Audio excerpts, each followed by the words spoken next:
श्री समय सार गाथा 294 तारीख 30/8/1998 विषय मोक्ष अधिकार।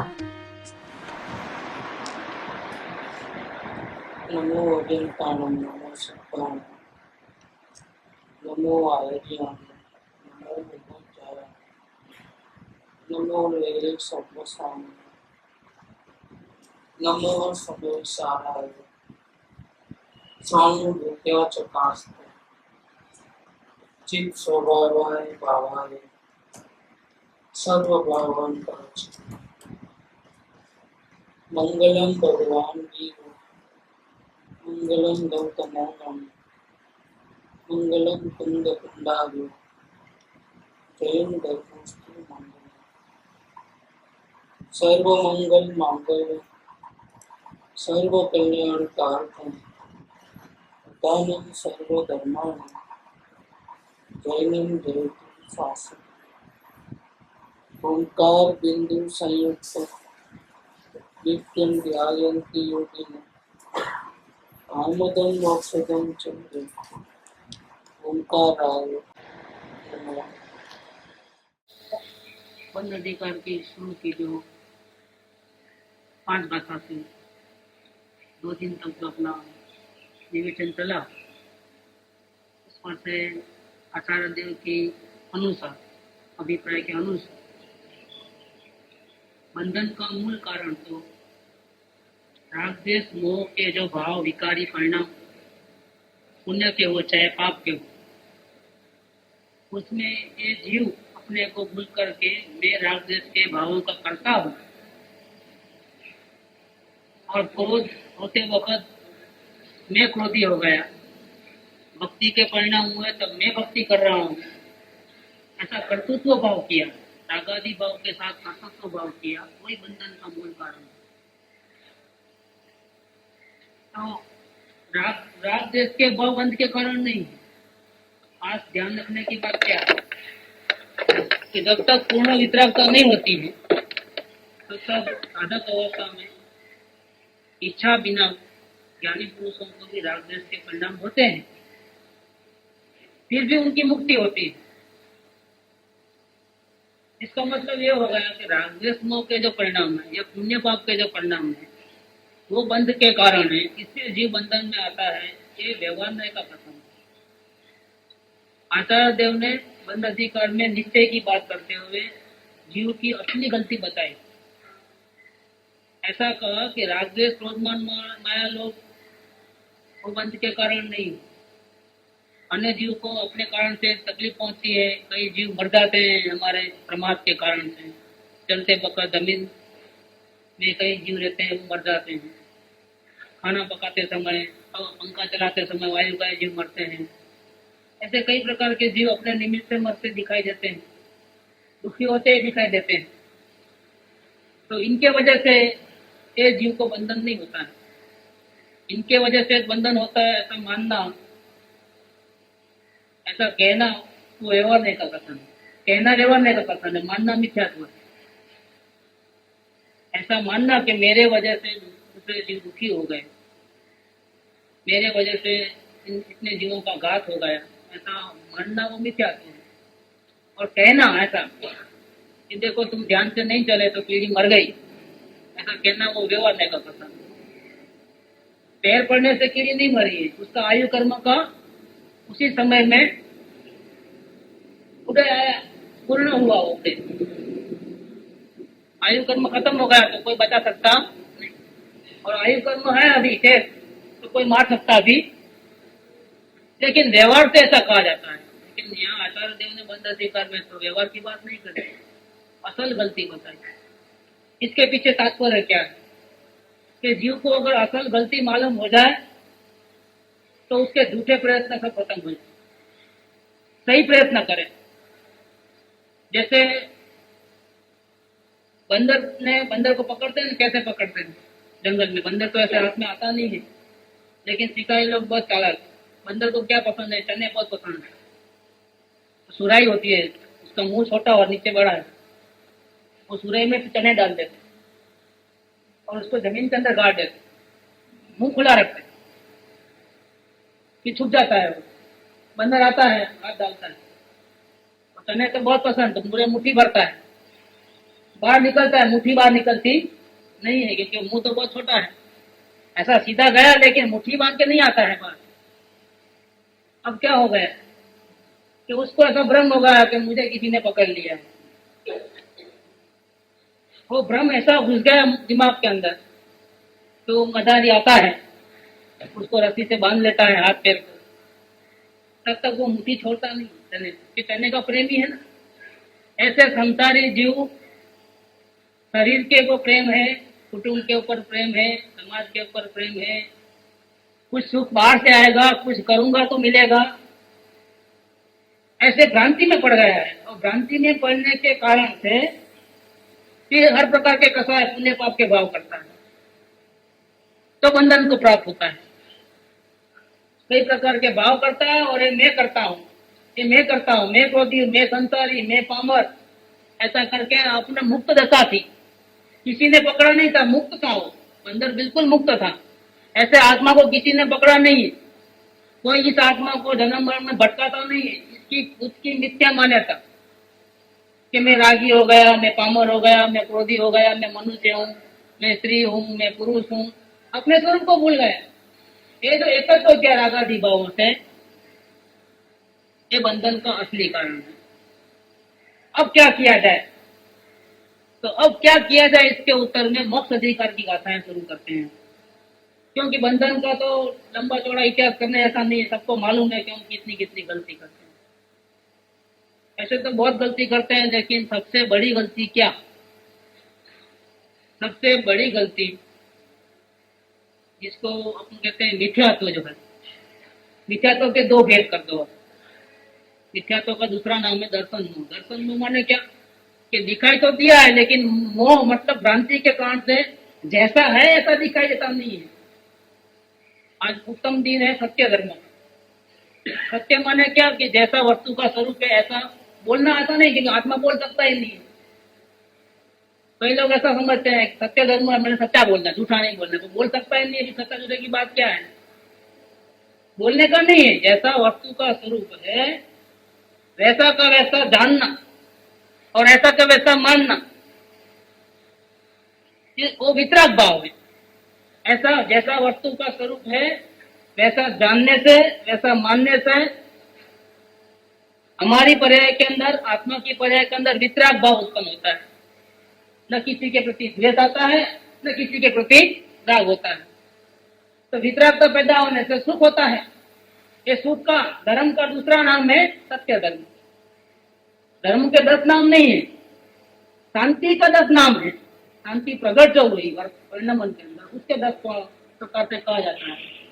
सत्य धर्म इसका नाम है, जैसा वस्तु को है, जैसी वस्तु है ऐसा जानना, मानना। तो बात क्या चल रही थी कि गलती कहाँ हो रही है वो समझ में आना अच्छी तरह से, कि यहाँ गलती हो रही है। क्या गलती हुई?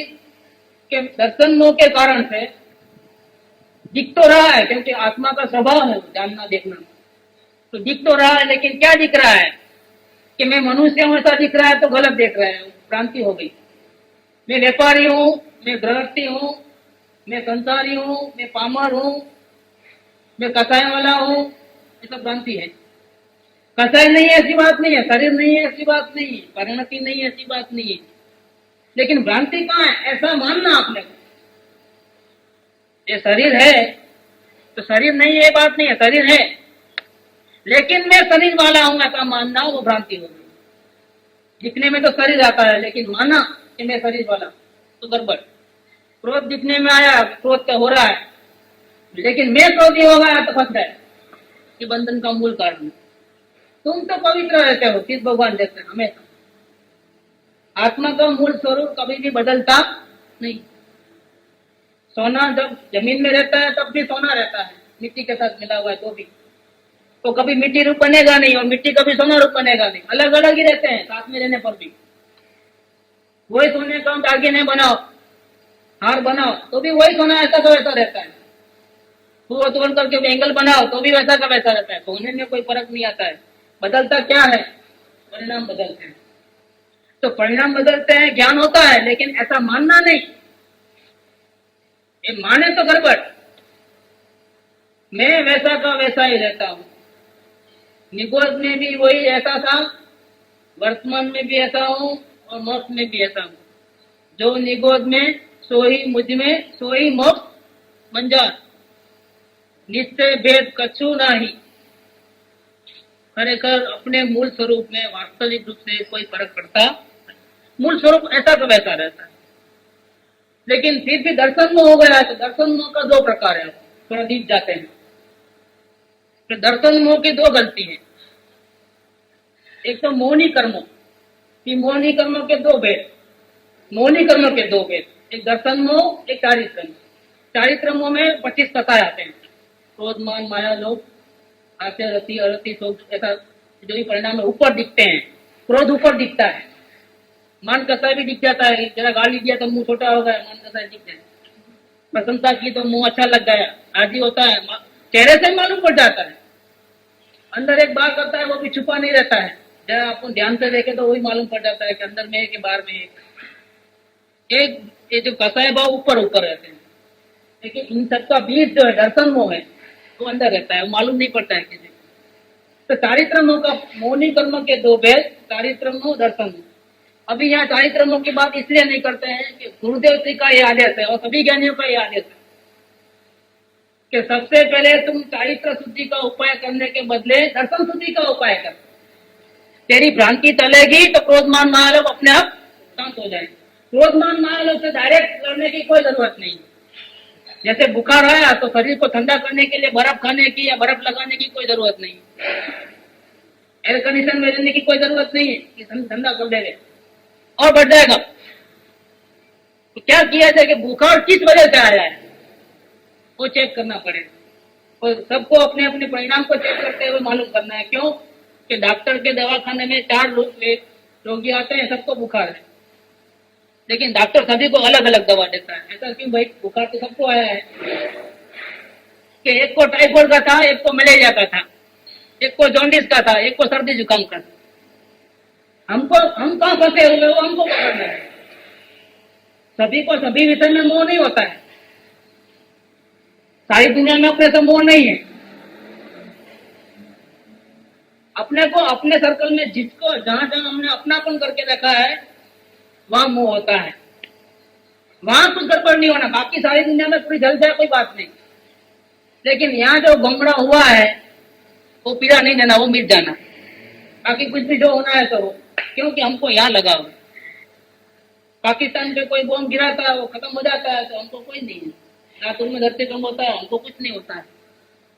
भोपाल में गैस कांड हुआ हमको कुछ नहीं होता है। क्यों? जरा भी नहीं होता नहीं, क्योंकि हमारा लगाव नहीं है उनके साथ। जहां हमारा मोह है वहां पीड़ा होती है, उसमें जरा भी फेरफार नहीं होगा।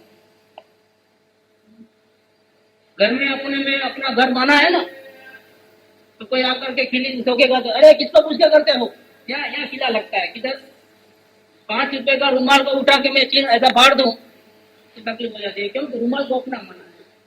ये परिणाम को देखना कि हमने कहाँ कहाँ अपनापन किया। सबको अपने अपना गलती अपने आप खुद ब खुद देखना है और वहां उसका ऑपरेशन कैसे करना है वो पूछ लेना है। ऐसे तो अपन सब बातें लेने वाले हैं आचार्य देव के अनुसार कि किस प्रकार से ऑपरेशन करना है आदि। तो अपने अपने परिणाम में कहाँ कहाँ एकत्र किया। दर्शन में बहुत खतरनाक है, वो दिखता नहीं है, वो बिल्कुल नहीं दिखता है। क्रोधमान महालोभ के परिणाम दिखते हैं। इसलिए चारित्र मोह की बात अभी साइड पे रखते हैं, अभी दर्शन मोह की बात करें। दर्शन मोह के बारे में क्या बात है कि इसमें भी 2 भेद है। कि क्या भेद है कि अपने भगवान आत्मा को भगवान नहीं मानना, उसको बोलते हैं अग्रहित दर्शन मोह, मिथ्यात्व। अग्रहित मिथ्यात्व का स्वरूप कि अपने स्वरूप को भूल जाना, खुद को ही भूल जाना, जैसा है वैसा नहीं मानना या उसको अन्यथा मानना, अपने स्वरूप को अन्यथा मानना, ये दर्शन मोह का परिणाम। लेकिन कौन सा? अग्रहित, अनंत काल से चला आ रहा है। और दूसरा एक स्वरूप है अग्रहित दर्शन मोह का, वो क्या कि खुद को तो नहीं मालूम है कि मैं कौन हूँ, भगवान हूँ कि क्या हूँ। लेकिन ज्ञानी पुरुष बहुत मिले और बहुत समझाया कि भाई तुम भगवान हो, तुम स्वीकार करो तुम भगवान हो, तुम मनुष्य नहीं हो, तुम स्त्री नहीं हो, तुम पुरुष नहीं हो, तुम कसाय वाले नहीं हो, तुम क्यों कसाई वाले मानते हो अपने आप? बहुत बहुत समझा है, फिर भी ये जीव नहीं मानता है, वो दूसरा गलती है, जिसको बोलते हैं ग्रहित। ग्रहित दर्शन શું? ગ્રહિત મિથ્યાત્વ। ગ્રહિત મિથ્યાત્વનું સ્વરૂપ શું? કે સાચા દેવગુરુ શાસ્ત્રોનું વિપરીત સ્વરૂપ, એનું માને નહીં, ખુદ એનું માને, આ તો એ જગાડે તો પણ જાગે નહીં। ये जो है दर्शन नो अग्रहित, एक तो अग्रहित अपने स्वरूप को भूल जाना, वो सबसे बड़ा पाप। खुद जागना नहीं, खुद के स्वरूप को भूल जाना, वो सबसे बड़ा पाप। लेकिन कोई जगावे तो भी नहीं जागे, वो भी दर्शन का परिणाम है, लेकिन उसको बोलते हैं ग्रहित। अब क्या होता है? पहले कौन सा छूटता है? ग्रहित छूटता है कि अग्रहित छूटता है? क्रम क्या है? पहले ग्रहित छूटता है। पहले वो देवगुरु शास्त्र के नजदीक में आता है और उसको गुरु समझाते हैं कि भाई तुम जैसा मानते हो वैसा नहीं है स्वरूप, तुम कहाँ गलती करते हो हम तुमको बताते हैं कि तुम रागादि भाव में, शरीर में, कुटुंब परिवार में, धन दौलत में, वहां तुम अपनापन करके रखे हो, ये तेरी बड़ी बड़ी गलती है। वो गलती को तुम निकाल कर, क्योंकि तू तो भगवान स्वरूप है। तुम कौन हो? तो तुम भगवान। गुरुदेव जी का वचन है कि मार धड़ाक पहले थी, तू भगवान स्वयं स्वीकार कर, पहले धड़ाके तू सिर्फ भगवान स्वयं स्वीकार कर। तू पामर छो के प्रभु छो? एम प्रश्न पूछो छो गुरुदेव कि तुम पामर हो कि प्रभु हो? पामर हो ऐसा मानोगे तो पामरता कभी जाएगी, और भगवान हो ऐसा मानोगे तो पामरता टिकने वाली। तुम भगवान में ऐसा स्वीकार कर पहले धड़ाके। इसीलिए इतना बड़ा समय का ग्रंथ है महान परमागम है। इसमें सबसे पहली गाथा कौन सी लिया? आचार्य देव ध्रुवचल अनुपम गति पामेल सर्व સિદ્ધની સ્થાપના કરી। આચાર્ય દેવે શું કર્યું? હું મારા આત્મામાં અને તમારા આત્મામાં કોની સ્થાપના કરું છું? સિદ્ધ ભગવાનની સ્થાપના। તો અમે પામર સંસારી છીએ, પંચમ કાળ છીએ, આવા નૂતન કાળમાં જન્મ્યા છીએ, ભલે છતાં તું સિદ્ધ ભગવાન જેવો, સિદ્ધ ભગવાનનું સ્વરૂપ સાધ્યના પ્રતિષ્ઠાના સ્થાને છે। સાધ્યના પ્રતિષ્ઠાના સ્થાને શું? સિદ્ધ ભગવાનનું સ્વરૂપ જોતા સમજતા એવો જ હું છું એમ સમજાઈ જાય, એમ સમજાઈ જવાય છે। એટલે પહેલા સ્ટાર્ટિંગમાં જ અનંત સિદ્ધ ભગવાન થઈ ગયા છે, એને ભાવથી અને દ્રવ્યથી નમસ્કાર કરી, વંદન કરી, એને હું તમારા આત્મામાં અને મારા આત્મામાં સ્થાપું। એ શરૂઆત એવી રીતે કરી આ શાસ્ત્ર। પહેલું પાનું ખોલતા ગુરુદેવે શું કીધું? આ અશરીરી થવાનું શાસ્ત્ર છે। तो दो गलती बताई, वो असल गलती है जिसको निकालनी है। कौन सी गलती? दर्शन मोह की। उसमें अग्रहित अपने स्वरूप को भूल जाना, जैसा है ऐसा नहीं मानना। खुद तो ये गलती करे, लेकिन सदगुरु बतावे, जिनवाणी बतावे, फिर भी नहीं माने तो ग्रहित मिथ्या दृष्टि। अब गुरुदेव की बात मानना कि नहीं मानना, तो पहला ना, जब तक नहीं मानोगे तब तक ग्रहित जाएगा नहीं, ग्रहित नहीं जाएगा तो अग्रहित मतलब अपने स्वरूप की पहचान होगी नहीं, और अपने स्वरूप की पहचान नहीं होगी तो क्रोधमान महालोक जाने का सवाल ही नहीं है, कितना भी प्रयत्न कर लो। क्योंकि दर्शन विशुद्धि नहीं हुई है तब तक चारित्र की शुद्धि कहां से होगी? और राख के ऊपर लिपन करने देता है कि राख के ऊपर ऐसा लेप करते हैं तो राख को टिकने वाला, रेती में से तेल निकलने वाला नहीं है। ऐसे जब तक ये जीव अपने स्वरूप को मैं भगवान हूं ऐसा स्वीकार नहीं करेगा, स्थापना नहीं करेगा, तब तक इसके भव भ्रमण का अंत आने वाला नहीं। अब सवाल होता है, मोक्ष अधिकार की शुरुआत करते हैं। इसमें शुरुआत की जो 2-3 गाथाएं हैं 288 से लेकर के 294 तक, वो अपन से हेडिंग पढ़ लेंगे तो आपको पता चल जाएगा। अपने को लेना है 294 गाथा। समझ में आ गया कि अभी हम राग देश के भावों में अपनापन करते हैं, अपनापन करके अपने को क्रोधी, पामर, संसारी, ग्रस्त ऐसा मानते हैं। मतलब भगवान आत्मा का अवमूल्यन कर लिया। क्या किया? अवमूल्यन किया। जैसा अपना स्वरूप है ऐसा नहीं माना। 3 लोक का नाथ परमेश्वर स्वयं है, वे वास्तव में पंच परमेष्ठी स्वरूप खुद है, यही आत्मा सिद्ध है, यही आत्मा अरिहंत है वास्तव में। लेकिन ऐसा बहुमान नहीं करता है, बहुमान नहीं करेगा, महिमा नहीं करेगा तो रुचि होगी नहीं, रुचि नहीं होगी तो उपयोग पलटने वाला, क्योंकि रुचि बाहर पड़ी है, संसार में रुचि पड़ी है तो उपयोग वहां से निकलेगा नहीं। यहाँ महिमा नहीं आई, रुचि नहीं आई तो यहाँ उपयोग लगने वाला नहीं, क्योंकि अपने को भिखारी माना है कौन वो? तीन लोग का नाथ है, साक्षात परमेश्वर है अंदर विराजमान, लेकिन स्वीकार नहीं करता है। वो स्वीकार कैसे करना? और ये बंधन जो गई, गलती जो हो गई है कि दूसरे आश्रमों को अपना मानना, अन्य जीव अजीव पदार्थों को अपना मानना, ऐसी जो गलती चले आ रही है अनादिकाल से, अग्रहित गलती, और अपने स्वरूप को भूल जाना, ये जो गलती अनंत काल से चली आ रही है, तो गलती को कैसे दूर करना, इसका उपाय आचार्य देव ने बहुत सुंदर ढंग से मोक्ष अधिकार में बताया। बंध अधिकार में जो मूल बात बता करके अभी अपन सीधा मोक्ष अधिकार में जाते हैं। इसकी पहली गाथा है 288 से लेकर के 290। इसमें विषय वो चला है कि अब मोक्ष की प्राप्ति किस ढंग से होती है, यह बंधन जो हम कर रहे हैं, गलती कर रहे हैं, तो कैसे छूटे, वो बात कहते हैं। इसमें भी सबसे पहले ये बात आचार्य देव ने इन 3 बातों में उठाई कि जो जीव बंधन का तो छेद करता नहीं है, अपनी गलती को तो सुधारता नहीं है, और सिर्फ बंध के स्वरूप को जान करके संतोष हो जाता है, मुझे मालूम है कि क्या गलती कर रहा हूं, मुझे मालूम है गलती क्या कर रहा हूं, जबकि वो जो हाँ मुझे मालूम है गलती क्या कर रहा हूं, लेकिन गलती कर रहे हैं तो फिर निकालते नहीं गलती को। जैसे समझो दुकान में चोरी होती है और कौन किया नहीं मालूम, 10 नौकर है, लेकिन पता तो चल गया है कि केस तो गया है, गारंटी। हाँ मुझे मालूम है गलती हुई है, तो बाद में भाई आराम हो जाता है।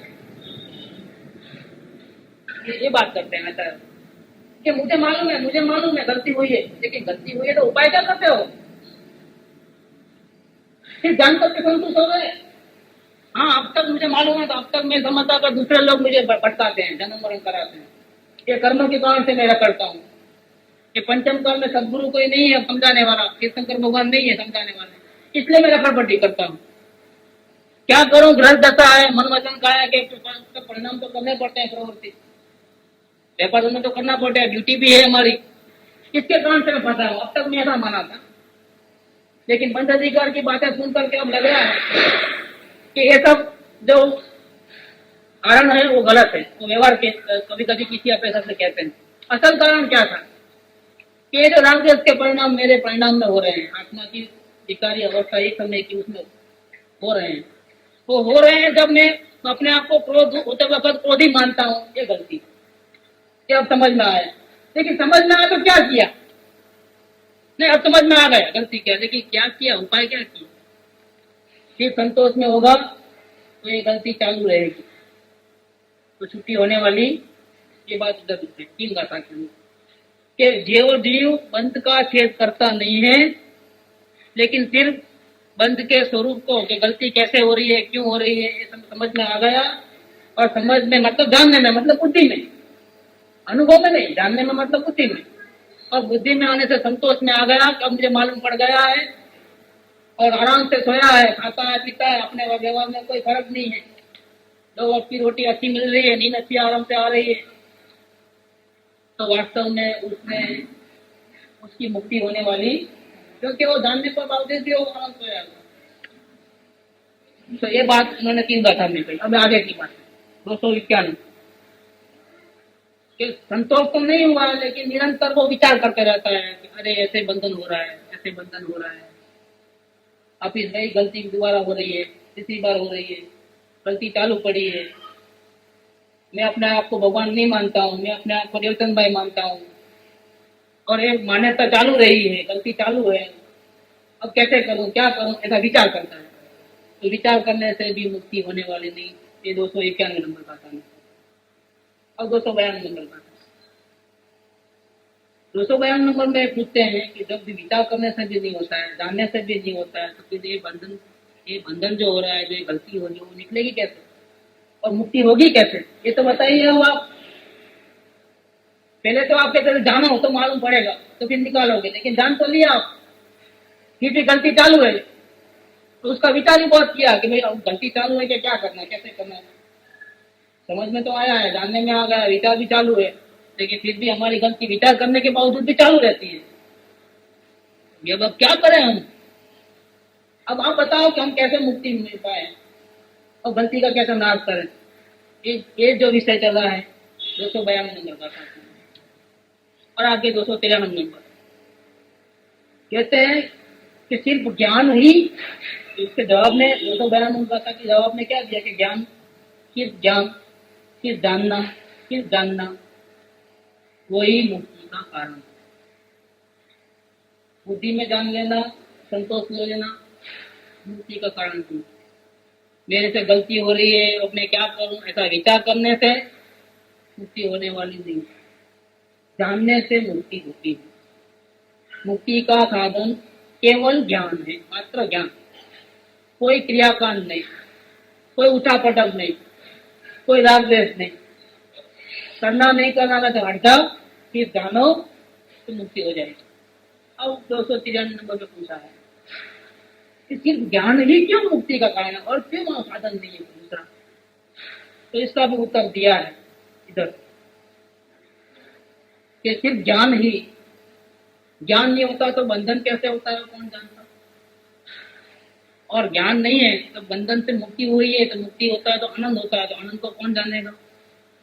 इसीलिए ज्ञान ही गलती को या दुख को या बंधन को जान सकता है, और गलती निकल गई उसको भी कौन जानता है, जो सुख की प्राप्ति होती है उसको भी कौन जानता है, उसको भी ज्ञान जानता है। 293 नंबर के अंदर ज्ञान ही मुक्ति का कारण है ऐसा बताया। अब अपनी जो प्राइम गाथा जो है, जो लेने की है अपने पास, वो 294 नंबर की गाथा है। ये गाथा हम ले रहे हैं। देखो गाथा के मथार एक बात करती हूँ, आत्मा और बंधन ऐसी कौन सी विधि है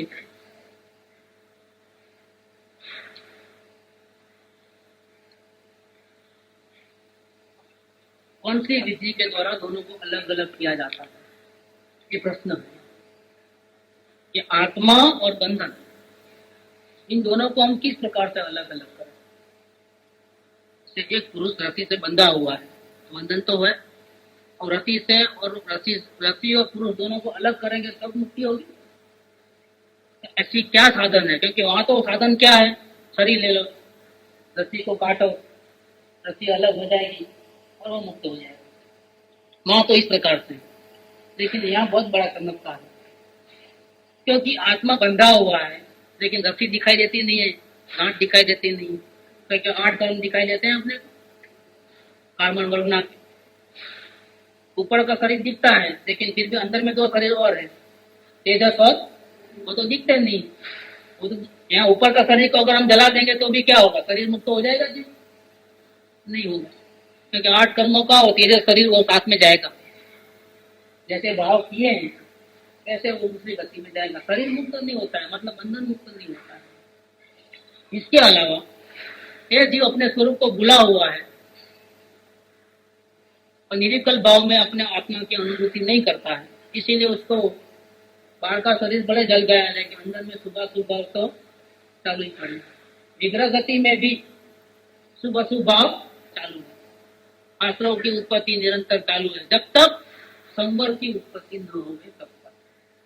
और संवर की उत्पत्ति शुरुआत पहले कहाँ से होती है कि जब उसका आत्मा में उपयोग लग जाता है, सारी दुनिया से हट करके, परिणाम मात्र से हट करके, शरीर से हट करके, हूँ मात्र चिन्ह मात्र मूर्ति हूँ ऐसे विकल्प से भी छुटकारा हो करके, ज्ञान जब ज्ञान में बिल्कुल स्थिर हो जाता है, संपूर्ण रूप से असंख्य प्रदेशी जो बॉडी है, आत्मा के अंदर एक बॉडी, ज्ञान बॉडी, असंख्य प्रदेश है, असंख्य प्रदेशी बॉडी जो है ज्ञान की मूर्ति, उसमें वर्तमान ज्ञान का उपयोग संपूर्ण रूप से एकाकार होकर के प्रसर जाता है।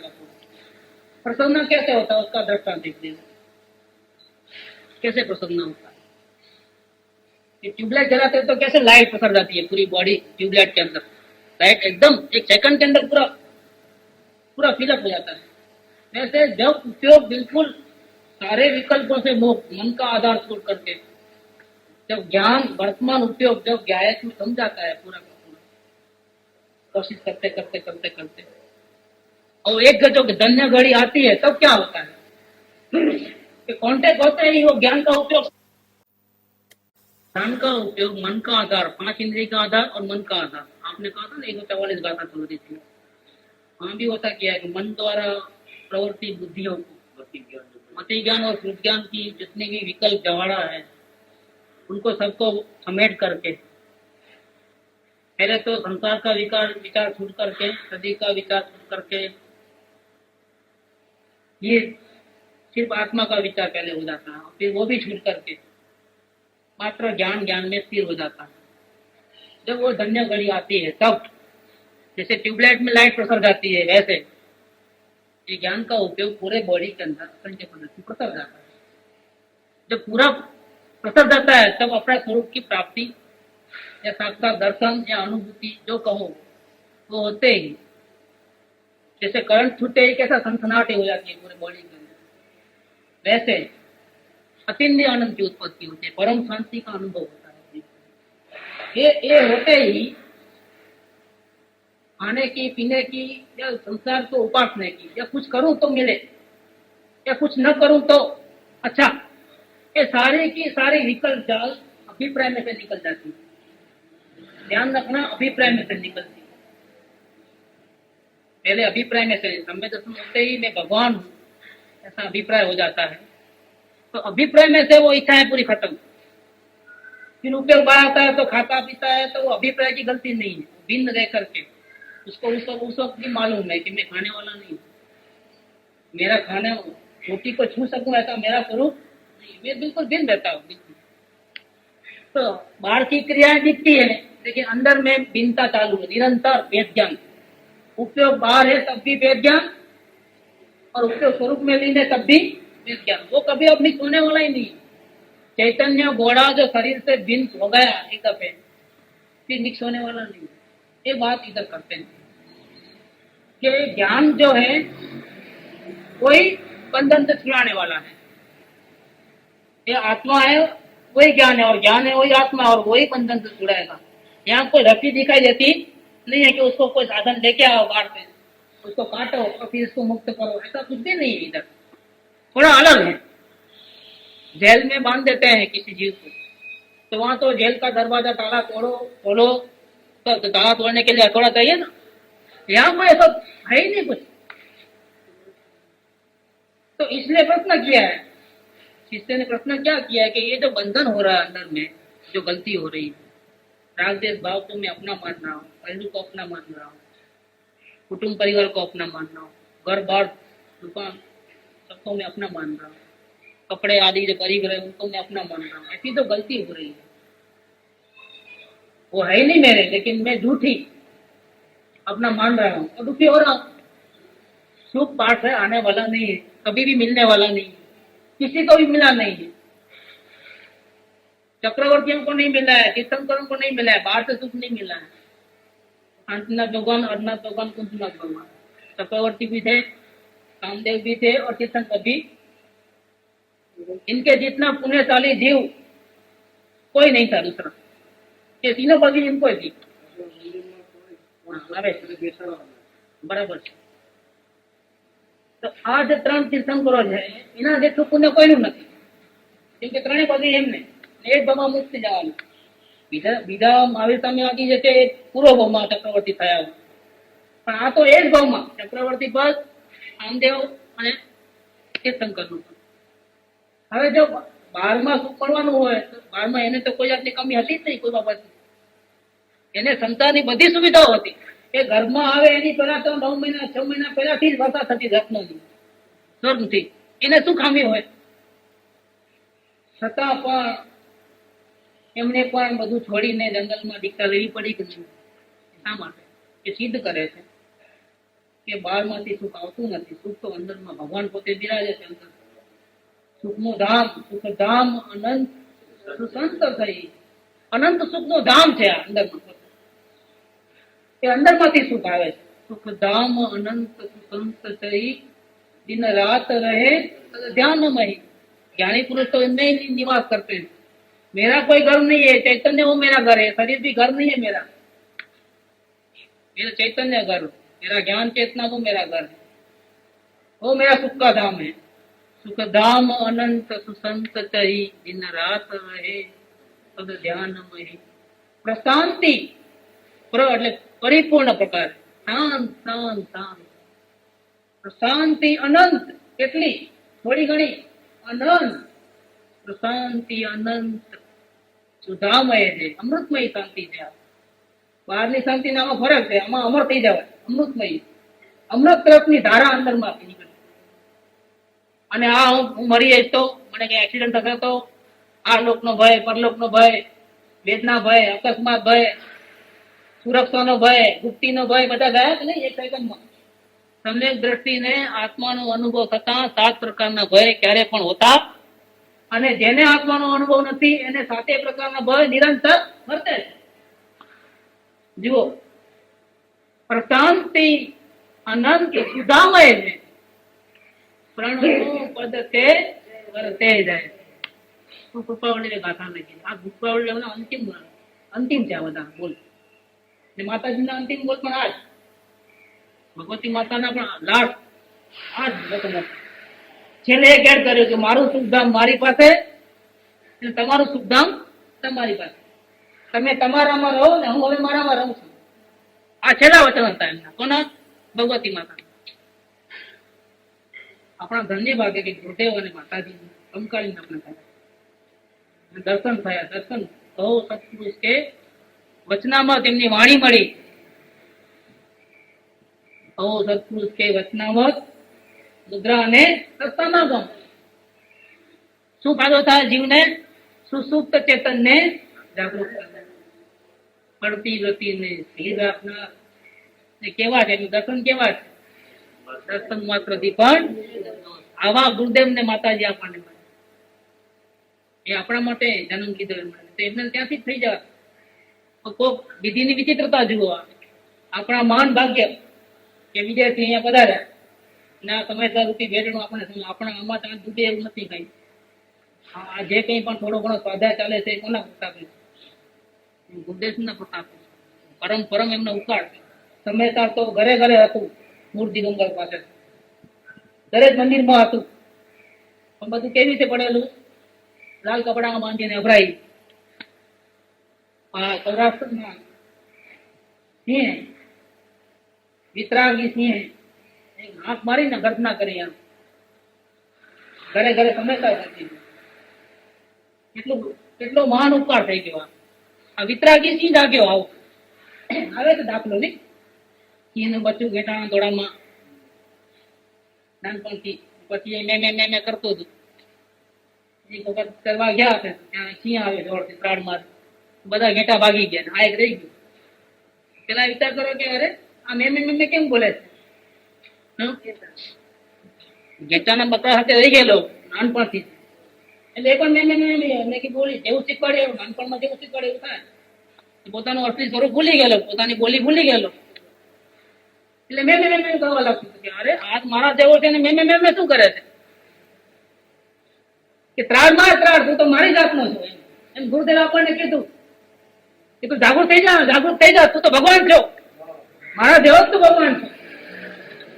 ત્રાડ મારી. પણ આ કે ના હું માનું નહીં, હું તો પામર ને હું સંસારી ને આવો ને આ દર્શનમાં ને આ ભૂલ કે અહીંયા આવો તને સમજાવું, અહીંયા આવો, બાજુમાં આવો, ચાલ આપણે સરોવરમાં જઈએ નીચે. જો તારું મોઢું જો મારું મોઢું જો તને દર્શન કરાવું. શું કરાવું? તારા સ્વરૂપ ને હું દર્શન કરાવું. આવો મારી આવ. જો આ મારું મોઢું ના તારું મોઢું, 2 જણા પાણીમાં મોઢું નાખી સરોવરમાં. સાચી વાત. માર ત્રાડ આવે હું ભગવાન છું. ત્રાડ મારી હું ભગવાન છું. ક્યારે ત્રાડ મારી? જોયું ત્યારે ત્રાડ મારી. હવે જોવાની વિધિ શું છે એ બતાવશે કે જોવું કેવી રીતે. તને વિશ્વાસ નથી આવતો, તમે બતાડી દઈએ કે કેવી રીતે જોવું. એટલે હવે આ વાત ચાલે છે અહીંયા. કે એવું બહારથી કોઈ બંધન નથી કે કાતર લઈને કે ચાકુ લઈને કે તલવાર લઈને કાપી નાખે. શું કરવું હવે આ પ્રશ્ન છે. એના જવાબમાં આચાર્ય દેવ 294 નંબરની ગાથા બહુ સુંદર ગાથા છે. જીવ બંધ બંને નિયત નિજ નિજ લક્ષણે છે રાય છે પ્રજ્ઞાચિત કિછેદતા બંને જુદા પડી જાય છે. વાત કરે છે, ટીકા લઈએ છીએ ડાયરેક્ટ. આત્મા અને બંધને વિદા કરવાનું કાર્ય, આપણે કાર્ય શું સોંપવામાં આવ્યું, એજન્ડા પર વિષય શું છે કે આ જે ભૂલ થાય છે ને એને કારણે જે બંધન થઈ રહ્યું છે પડે પડે જીવને, તે બંધનથી જીવ કેવી રીતે મુક્ત થાય, એ જીવને મુક્ત કરવાનું આ મોક્ષ અધિકાર છે ને, જીવને મોક્ષ કેવી રીતે થાય, આ એક એજન્ડા ઉપર વિષય છે, ટોપિક આ એક કાર્ય છે જે આપણે કરવાનું છે. तो आत्मा और बंध ने, आत्मा और बंध को दोनों को अलग अलग करना है, ऐसा जो क्रिया है ये, तो क्रिया है तो कर्ता भी कोई ना कोई होना ही चाहिए. तो कर्ता नहीं है तो क्रिया कैसे? साइकिल चलाने वाला, रिक्शा चलाने वाला, रोटी बनाने वाला, तो क्रिया तो हो रही है रोटी बनने की, तो कोई है कि नहीं है कि हाँ, तो कोई ना कोई करता तो होता है. तो ये जो क्रिया हमने अभी उठाई है, जो बीड़ा उठाया है, कार्य करना है, क्या कार्य करना है कि आत्मा को बंधन से अलग कर देना है, ये कार्य है. तो इसका कर्ता कौन है? तो कहते हैं उसका कर्ता है वो आत्मा है. तो ये साधन क्या है? रोटी तो बनाना है, लेकिन टकला वेलन चाहिए ना. सब मुसाफरी करनी है तो साइकिल, स्कूटर, मोटर गाड़ी, ट्रेन, हवाई जहाज, कोई साधन चाहिए ना. तो ये तो साधन क्या है? कार्य करने में साधन भी होता है, 6 कारक होते हैं, कर्ता, कर्म, कारण आदि, अपादान वगैरह. तो साधन क्या है? तो कहते हैं साधन के बारे में अगर हम बहुत गहरी विचारणा करते हैं, मीमांसा बोलते हैं, मीमांसा शब्द है यहाँ, इसका अर्थ नीचे दिया है कि मीमांसा माने बहुत गहरी विचारणा, थिंकिंग, बहुत डीप थिंकिंग कर रहे हैं. और दूसरा शब्द लिया है मीमांसा का तपास. तपास माने क्या? खोजना कि साधन क्या, अब क्या साधन, तो खोज निकालो कौन सा साधन ले गए आप. और दूसरी एक शब्द दिया है समालोचना. समालोचना माने क्या? सम आलोचना. आलोचना माने टीका टिप्पणी. सम माने क्या? राग द्वेष से रहित, पक्षपात बिना. पक्षपात बिना अगर हम राग द्वेष से मुक्त होकर के गहराई से इसको देखेंगे, इसके पीछे लगेंगे, इसकी टीका टिप्पणी करेंगे, समालोचना करेंगे, इसका मतलब मीमांसा करेंगे, गहरी थिंकिंग करेंगे, या फिर ऐसा कहो कि तपास, खोज करेंगे कि एक कार्य है और इसका कर्ता तो मैं हूं, लेकिन साधन, तो साधन की खोज चलती है. देखो, आत्मा ने बंध ने द्विधा करवारू कार्यમાં કરતા જે આત્મા તેના કરણ સંબંધી એટલે કે સાધન સંબંધી, મીમાંસા એટલે કે ગહેરી ઊંડી વિચારણા, ખોજ, તપાસ, સમાલોચના કરવામાં આવતા હવે કે છે નિશ્ચય. સમયસરમાં બધી વાતો ક્યાંથી આવે? વ્યવહારની બધી વાતો ન ચાલે અહીંયા કે ગુરુ મળે તો થાય ને ભાવનાઓ તો થાય, એ બધું આવી ગયું એની અંદર, બધું ગર્ભિત.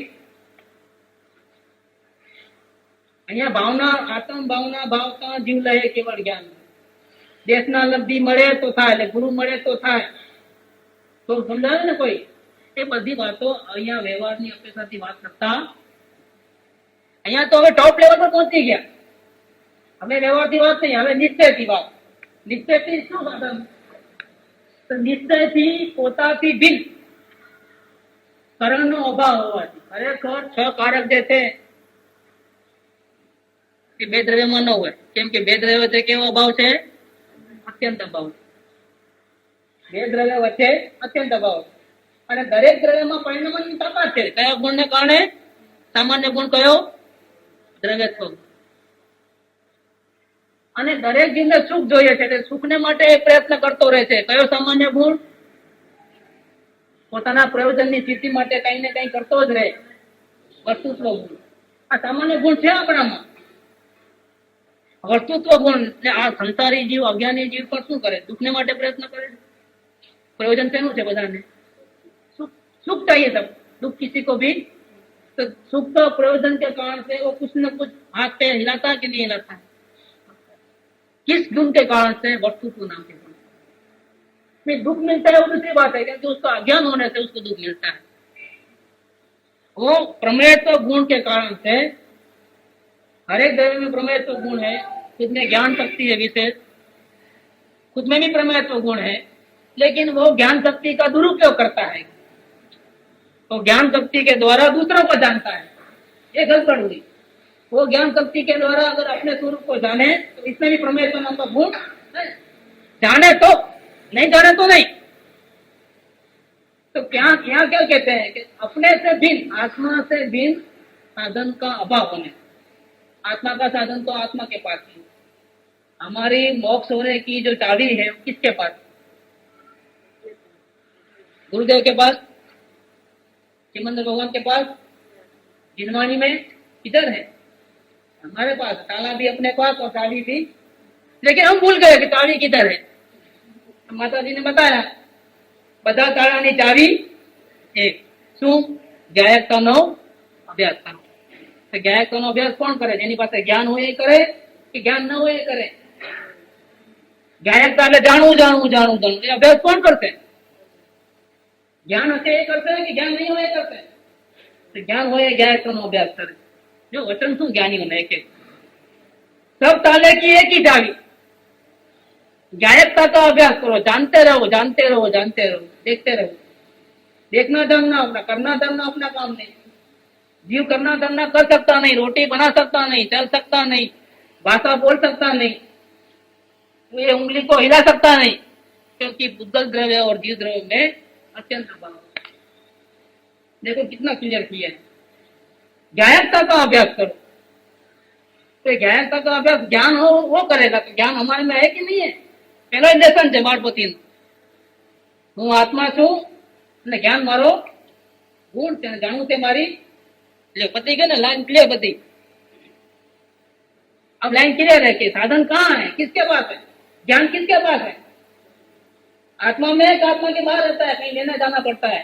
कितना पैसा दोगे तो मिलेगा ज्ञान, और कितनी पूजा भक्ति करोगे तो मिलेगा, कितने उपवास करोगे तो मिलेगा, कितनी यात्रा करोगे तो मिलेगा. अरे किधर भी लेने को जाना, क्योंकि ज्ञान तो मेरे पास ही है. ये बात इधर की है कि अपने से भिन्न निश्चय की बात. अपने से भिन्न साधन का अभाव होने से. साधन भी मेरे पास ही है, मैं ही खुद साधन हूं. ज्ञान स्वयं साधन है. अपने से भिन्न करण का अभाव होने से भगवती प्रज्ञा ही. देखो क्या बात बताई. प्रज्ञा माने क्या? मन. प्रज्ञा ज्ञान का दूसरा नाम है, लेकिन प्रज्ञा और ज्ञान में फर्क है. कि ज्ञान तो दूसरों को भी जाने, लेकिन प्रज्ञा दूसरों को नहीं जाने. उसका एंगल अपने पे रहता है.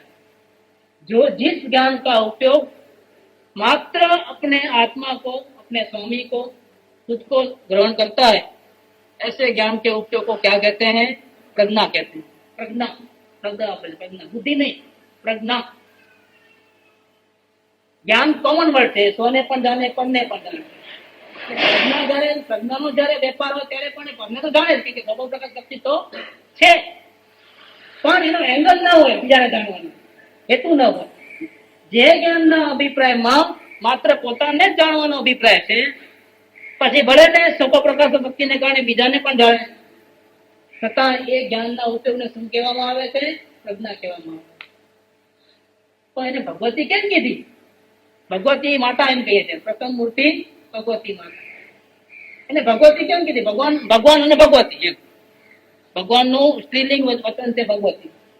જ્ઞાનના ઉપયોગને ભગવતી કેમ કીધું? તો કે ભગવાનના ભેટા કરાવે છે. શું કરે છે? આ ભગવતી કેવી છે કે પોતાના ભગવાનને, જે પોતે ભૂલી ગયો અનંત કાળથી, પોતાના પરમેશ્વરને અનંત કાળથી ભૂલી ગયો અને ચાર ગતિમાં અનંત કાળથી અનંત દુઃખ ભોગવે છે. એ બધા દુઃખોથી છોડાવનાર ભગવાન છે. કઈ? પોતાનું જ્ઞાન. એટલે એને સ્ત્રીની પરે જ્ઞાન જે છે સ્ત્રીલિંગ વાચક છે એટલે એને ભગવતી પ્રજ્ઞા, ભગવતી પ્રજ્ઞા એ પોતાના ભગવાનના દર્શન કરાવે છે, જન્મ મરણથી છોડાવે છે, તમામ પ્રકારના દુઃખોથી છોડાવે છે, સાદી અનંતકાળ સુધી શાંતિમાં રહીએ, સમાધિમાં રહીએ એવું મહાન કાર્ય, એવું મહાન ઉપકાર કરે છે. એટલે પોતાના જ્ઞાનના ઉપયોગને શું કીધું? ભગવતી પ્રજ્ઞા. પોતાનાથી નિશ્ચય નથી, પોતાનાથી બિન સાધનનો અભાવ હોવાને કારણે ભગવતી પ્રજ્ઞા એટલે જ્ઞાન સ્વરૂપ બુદ્ધિ જ કેવી છે? એ બુદ્ધિ छेदनात्मक स्वभाव वाली। बहुत सरस पकड़ लीजिए। ज्ञान कैसा है कि ज्ञान का आधार लेते ही अपने आप हट जाता है दूसरे जगत। जो प्रज्ञा मतलब ज्ञान का उपयोग अंतर्मुख हुआ तो रागादि भावों को छेद करना पड़ता नहीं है। क्यों? कि उसमें ऐसी शक्ति है कि देखे अपने को, लेकिन तो राग तो कटिंग हो जाए अपने आप, बिना किए राग को बिना हटाए, बिना नाश का कोई उद्यम करे, बिना जलाए राग अपने आप उत्पन्न होता ही नहीं। कैसा है? छेदनात्मक स्वभाव वाला है। ज्ञान कैसा है? छेदनात्मक स्वभाव वाला है। ये भगवती प्रज्ञा ही साधन है और वो साधन छेदनात्मक स्वभाव वाला है। मतलब ये बंधन को छेदने के लिए, काटने के लिए अन्य कोई चक्कू पत्थर की जरूरत पड़ती नहीं, क्योंकि ज्ञान स्वयं ही छेदनात्मक स्वभाव वाला है। ये ज्ञान के द्वारा जब हम अपने स्वरूप में एकाग्र होते हैं, अपने प्रभु के अपने आप में अपने प्रभु रूप में स्थापना करके देखते हैं कि आ रहे हूं भगवान आत्मा, आ रहे हूं जागती ज्योत, जागतो जीव उभो ते क्या जाए, आ रहे हूं एम आ रहे हूं, હું આ રહ્યો હું કે જા એટલે રાગ ઉત્પન્ન થાય કે પોતે કેવો છે? વિતરાગ મુક્તિ છે। વિતરાગના દર્શન કરવાથી રાગ ક્યારે પણ થાય? પોતાનો ભગવાન જે છે વિતરાગ સ્વરૂપ છે। આ વિતરાગતા પ્રગટી ક્યાંથી? આ 12મા ગુણોત્તમ વિતરાગતા પ્રગટે છે ને, કોની આરાધના કરવાથી પ્રગટી? વિતરાગ સ્વરૂપ અંદર ભગવાન અંદરમાં વિરાજમાન છે। અત્યારે ક્યારે? અત્યારે કે પછી? હાલ હમણાં જ દેહ મંદિરમાં વિતરાગ સ્વરૂપી ભગવાન આત્મા જ્ઞાન અને આનંદની મૂર્તિ સંકોચીર્ણ વિજ્ઞાન ઘન સ્વાભાવિક અંદરમાં હાજરા હજુર જાગતો જીવ હાજરા હજુર ઉભો છે।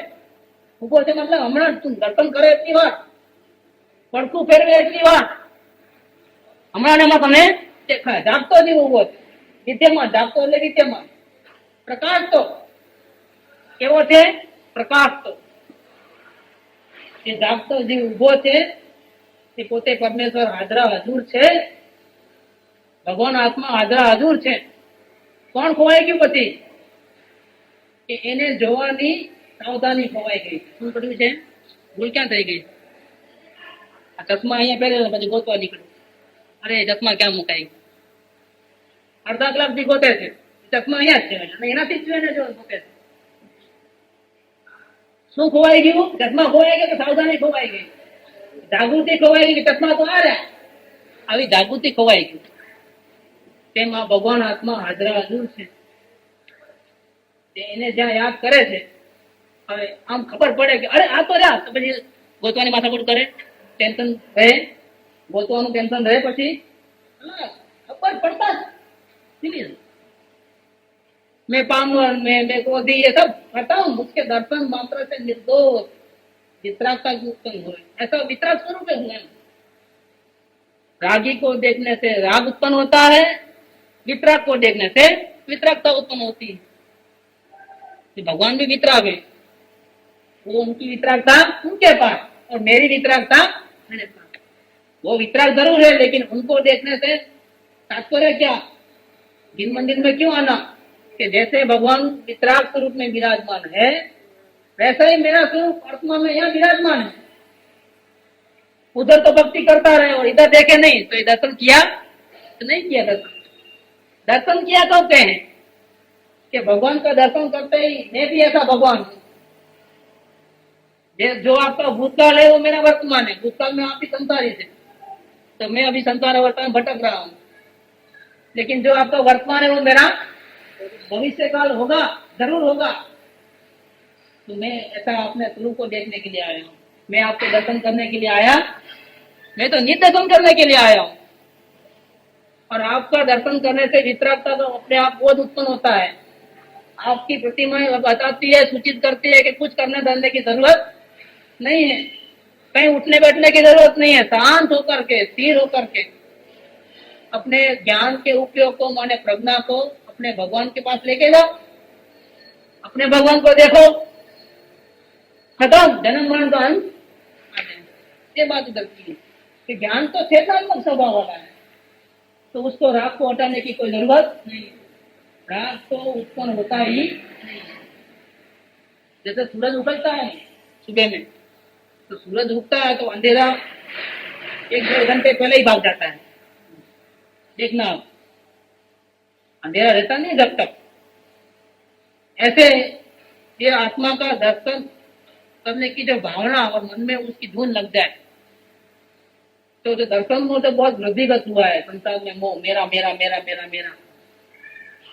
वो दर्शन करने की जो भावना हो ना अंदर में, धुन चले ना, दर्शन तो बाद में होते हैं, सूर्य तो बाद में प्रकाशित होता है, लेकिन दर्शन करने की भावना अंदर भीतर, आज मुझे खत्म कर देना है, देख लेना है। बाकी सब तो अनंत काल किया है। क्या किया है? उठा पटक तो अनंत काल से करते आ रहा हूँ। अकेला पाप किया ऐसा नहीं है, पुण्य भी मैंने अनंत बार किया है। नरक में जितनी बार गया उससे असंख्य अनंत बार तो मैं स्वर्ग में गया हूँ। तो कौन सा नवाई कर रहे हैं? द्रव्य की साधु भी अनंत बार हुआ। मुनि व्रत दास अनंत बेर ग्रेवे उपजाए, लेकिन गलती क्या हो गई? निज आत्म ज्ञान बिन सुख लेस न पायो। लेस मात्र भी शांति सुख मिला, सब किया, पंचमावत पाड़ा, नग्न दिगंबर हुआ, सब किया बाहर में धमाधम, लेकिन ये एक काम नहीं किए, अपने स्वरूप को दर्शन नहीं किया। अगर इधर नजर करे तो कितनी देर लगे? 1 सेकंड में काम हो जाए। ये सेकंडों में काम कैसे हो गए? ये गाथा चल रही है। कोई घंटे 2 घंटे की भी जरूरत नहीं है। वास्तव में अंदर में नजर चले जाए ना, अगर समझ में आ जाए, नजर चले जाए, तो 8 साल की बालिका भी कर लेती है। शास्त्र की पढ़ाई होने कोई जरूरी नहीं है। नमस्कार मंत्र बोलता પણ ન આવડે, બાવલીના ગ્રંથમાં છે સાઈ समय दर्शन व्याख्या कि नमस्कार मंत्र बोलने का अभी नहीं आता है, ऐसा जीव भी शाही संकित होता है, और तो उसी भाव में या तो ज्यादा से ज्यादा तीसरे भाव में एक स्वर का भाव छोड़ करके अवश्य उसकी मुक्ति हो जाती है। नमस्कार मंत्र बोलना नहीं आता है। तीन को कहाँ आता है? समय दर्शन हुआ कि नहीं? महावीर स्वामी शेर की पर्याय में पर्याय कौन सी आती है? शेर की पर्याय आती है कि मनुष्य की पर्याय आती है? कि हम भी शेर बनेंगे जब जाएंगे? ऐसा है? ये जीव इतना प्रमाद करने योग्य नहीं है। चेहरे में अनंत ताकत है। ये ज्ञान में ताकत कितनी है कि अंतर्मुख अंदर में स्थिति करे तो अभी का अभी मोक्ष हो जाए, मुक्ति हो जाए। और समय दर्शन प्राप्त करना तो बाह्यात का खेल है, कोई बड़ी बात नहीं है। हमने हाव खड़ा कर दिया है, क्या होगा? एक बंदर को मुट्ठी छोड़ना है, कितनी देर लगे? मुक्त होने में कितनी देर लगे? छोड़ो मुट्ठी, भागो, पकड़ के क्यों रखो? एक अभिप्राय में से निकाल दो। अभिप्राय में पकड़े, मेरे को नहीं। हमें संत बहुत विरल को होता है, करोड़ों अब्जों में एकाक को होता है। हम तो पामर, हम तो ऐसे, हम तो वैसे, हमको तो नहीं हो सकता। ये अभिप्राय की पकड़ है। संकल्प विकल्प प्रतिबंध बोलते हैं। हम तो संसारी, हमको तो इतना काम करना रहता है, ऐसा है, वो है। ये भूत निकाल दो आज की तारीख में, भूत निकाल दो, खरे वास्तव में निकाल दो। फिर मैं आपको ज्ञान भी देता हूँ 6 महीने में होगा, और चैलेंज के साथ बोलता हूँ, लेकिन ये भूत निकाल दो। बहुत केवल ज्ञान होना अर्थन अंतर्मुख में होता है, तो हमें तो बाहर आता है, त्रुटि बजाय वो हो जाए। है क्या गलती किया है कि खुद भगवान है और अपने आप को भूल गए? वही तो गलती है, और क्या गलती है? और कोई गलती नहीं है। कल एक बोल पढ़ा था मैंने, को पता है आपको क्या है? बहुत सुंदर, मजा आएगा।